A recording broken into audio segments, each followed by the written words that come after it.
Thursday night arrived with a bone-chilling wind that cut through Gotham's industrial district. I crouched on a steel beam 3 stories above the power plant construction site, my new armor keeping me warm despite the temperature. The red thermal lining Bruce had insisted on was proving its worth. "Crimson, status check," Dick's voice crackled through my earpiece.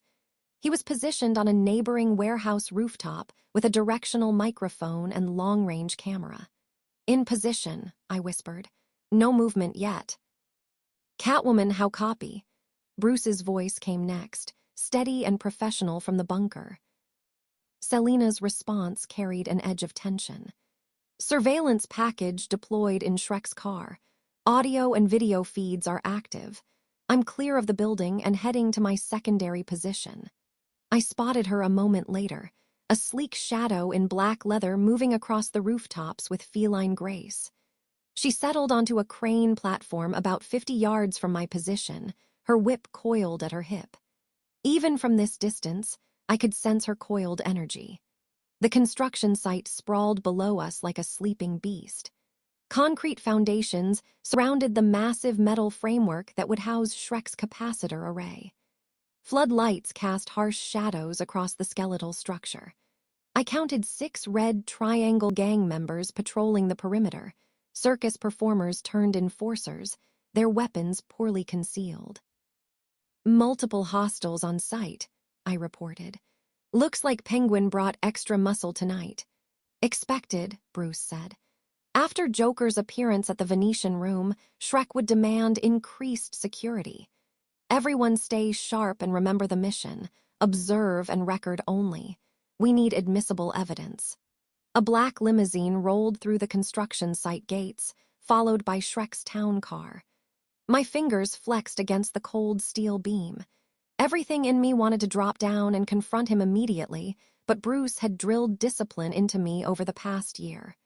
Patience, strategy, unity over individual action. The Penguin emerged first, his distinctive waddle unmistakable even from this height. His umbrella, which Dick had warned me doubled as both weapon and shield, tapped against the frozen ground. The ringmaster flanked him, his red coat garish under the floodlights. Max Shreck exited his vehicle, his white hair perfectly styled despite the wind.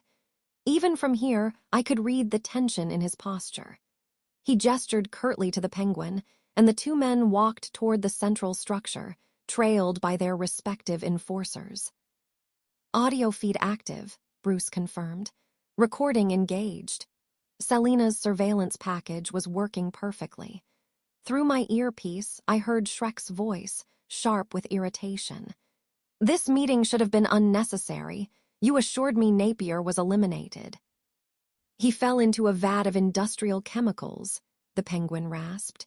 His voice had a wet, unpleasant quality. "No one survives that. How was I to know the lunatic would crawl out looking like a circus freak?" "The Joker is threatening everything we've built," Shrek snapped. "He knows about the capacitor array. He has documentation of our financial arrangements, if he goes public." "Then we eliminate him," the Penguin interrupted. "Permanently this time. The Red Triangle Gang isn't afraid of one deranged clown."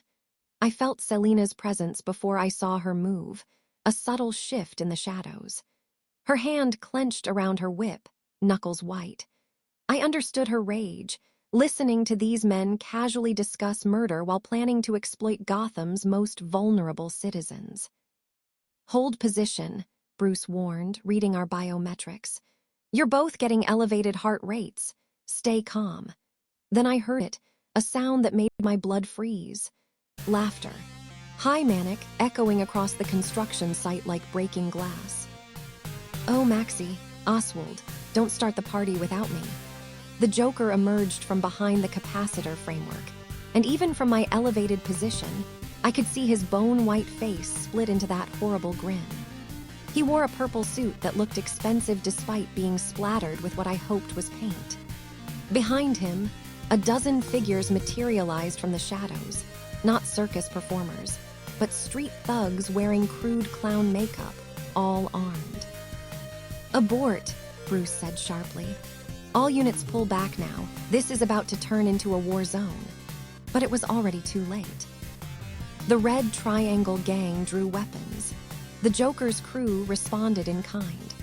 Shrek stumbled backward, his face pale with genuine terror.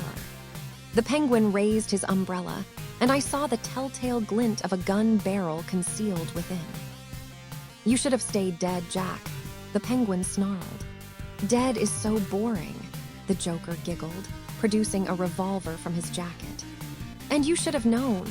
The joke's always on Gotham, especially on lying, backstabbing, greedy little men who think they run this city. He fired 3 shots into the air. The sound shattered the night, and suddenly everyone was moving. The two gangs collided in a chaos of gunfire and hand-to-hand combat. Shrek ran for his car, the ringmaster providing cover. The Penguin's umbrella discharged, not a gun, but some kind of gas that billowed across the construction site. Renee, do not engage, Bruce commanded. But I saw a stray bullet punch through a support cable. The crane Selina was perched on groaned, metal shrieking as the structure began to collapse. She leaped, but the platform tilted, throwing off her trajectory. I was moving before I could think, my dream angel speed flooding through my muscles. I launched from my beam, grappling gun firing, swinging in a wide arc across the construction site. Bullets whined past me. I caught Selina mid-fall, her body slamming into mine as my arm wrapped around her waist.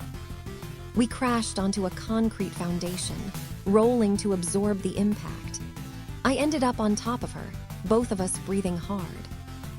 So much for observation only, Selina gasped. Crimson Claw, the Joker's delighted voice carried over the chaos. How wonderful, the heroine arrives, now this is a party. He was pointing his revolver directly at Shrek, who had frozen halfway to his car. The business tycoon's eyes locked with mine, filled with desperate calculation. Well, little Claw, the Joker's grin widened impossibly. Do you save the corrupt businessman who's poisoning your city? Or do you let me deliver some much-needed justice? Choose quickly. My trigger finger gets so impatient. Dick's voice crackled urgently. Renee, I'm moving in from the east. Nightwing is active. We do this together. The Penguin's gang and Joker's crew continued their brutal fight around us. Somewhere in the chaos, the ringmaster was organizing a retreat. And I stood in the center of it all, having to decide in seconds whether to protect a villain from a monster.